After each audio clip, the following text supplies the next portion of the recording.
তাঁবুটার ভিতরে কি কি থাকে? একটা তাঁবু, আর এই যে কুয়াশা, এই কুয়াশার ভিতরে আমি বাইরে গেলে, বাইরে যাবো একটু পরে, বাইরে গেলে আর কি দেখাবো না কিরকম কুয়াশা। তো তাঁবুটার ভিতরে আসলে কি কি রাখি, কি কি থাকে এগুলো একটু দেখাই।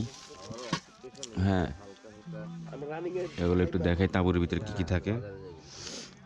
তো এটা হচ্ছে যে স্লিপিং ব্যাগ, এটার ভিতরে ঢুকে পড়ি রাতের বেলা, শেষ, আর কোনো খবর থাকে না। চেন চেন লাগাই দিই। এই যে আরেকটা, দুইজন ছিলাম তাঁবুতে। আর এটা ছিল যে নিচে দিয়ে হলো একটা, নিচে এই যে এখান থেকে তেরপাল টাইপ, তেরপালের উপরে দিয়ে হলো তাঁবু, তাঁবুর ভিতরে দিয়ে হলো এই যে ককশিট, এই যে ককশিটটা। তারপরে চাদরও ছিল, চাদরও রাখি। এই চাদরের পরে তারপরে চাদর দিয়ে তারপরে ঘুমাই।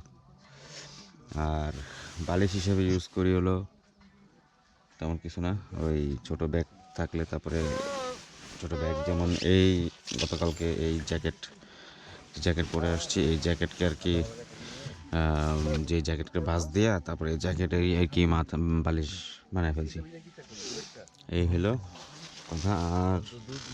আর তেমন কিছু নাই, আর তেমন কিছু ইউজ করি না। আর যদি দেখি যে না খুব খারাপ অবস্থা, যেমন গতকালকে কুয়াশার যদি ওটা না দিই, যেমন এই যেগুলা, এগুলা চারপাশ দিয়ে কাটে দিছি, যদি না দিই তাহলে দেখা যায় যে পানি মানে ইয়ে হয়ে যাব, পানি ভিতরে চলে আসতে পারে চুয়া চুয়া।